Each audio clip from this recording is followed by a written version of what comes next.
Hello everyone, আসসালামু আলাইকুম। Welcome back to my another blog.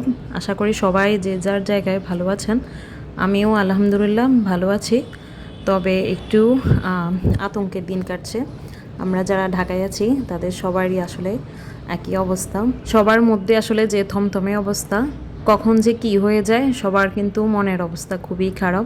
যাই হোক, যখন যে পরিস্থিতি আসবে সেটাই আমাদের ফেস করতে হবে। আজকে সারাদিন কি করলাম সবকিছু মিলিয়ে থাকছে আমার এই ব্লগটি। আশা করি সবার ভালো লাগবে।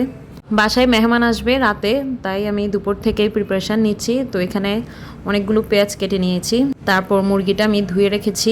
আজকে আসলে সব ডিটেলসে ভিডিও করিনি, টুকটাক যা পেরেছি একা হাতেই ভিডিও করেছি। তো এখানে মুরগিটা ভালোভাবে ধুয়ে আমি হালকা লবণ মেখে রেখেছিলাম। তো এখন ভেজে নিব।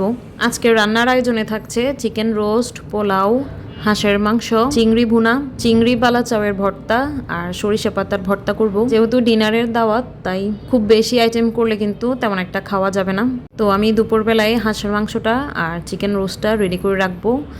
বাকি সব আমি সন্ধ্যার পরেই করব। তো অফ ক্যামেরায় আমি এখানে হাঁসের মাংসটা বসিয়ে দিয়েছিলাম। তো হাঁসের মাংসটাও কিন্তু অনেকটাই রান্না হয়ে গিয়েছিল। এর আগে আসলে একটু কাজের প্রেশারের কারণে ভিডিওটা করিনি। এখন আস্তে আস্তে আমি চিকেন রোস্টটা ভেজে ফেলবো। আপনাদের সবার কী অবস্থা সবাই একটু কমেন্ট করে জানাবেন। এই ভূমিকম্পে আসলে কে কে ভয় পেয়েছেন তাও কিন্তু জানাবেন। আর আমার আজকের ভিডিওটি কে কোথা থেকে দেখছেন একটু জানাবেন।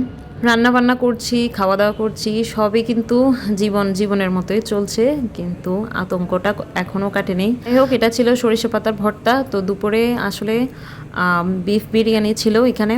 গতকাল রাতে আমার হাজব্যান্ড নিয়ে এসেছিল। যেহেতু রাতের জন্য অনেক আয়োজন হচ্ছে, তাই দুপুরে খুব বেশি একটা কিছু রান্না করি নাই। রাতে একটু রান্না করা তরকারি ছিল আর ভর্তা দিয়ে দুপুরে ভাতটা খেয়েছি। আর বিফ বিরিয়ানিটা রাইয়ান মুস্কানকে দিয়েছিলাম। যাই হোক, এরপরে যে আমি এখানে চিকেন রোস্টের জন্য মশলাটা ভালোভাবে কষিয়ে নিয়েছি। এখানে আমি পেঁয়াজ বাটা, রসুন বাটা, আদা বাটা, একটু বাদাম বাটা দিয়েছি, সাথে 1 কাপ গরুর দুধ দিয়েছি আমি। আর চিকেন রোস্ট পরিমাণ মতো লবণ দিয়ে ভালোভাবে মশলাটা এখন কষিয়ে নিচ্ছি। তো মশলাটা প্রায় কষানো শেষ, চারপাশ থেকে কিন্তু তেলটা উঠে গিয়েছে। আর এখন আমি পানি দিয়ে আরেকটু কষিয়ে নিব।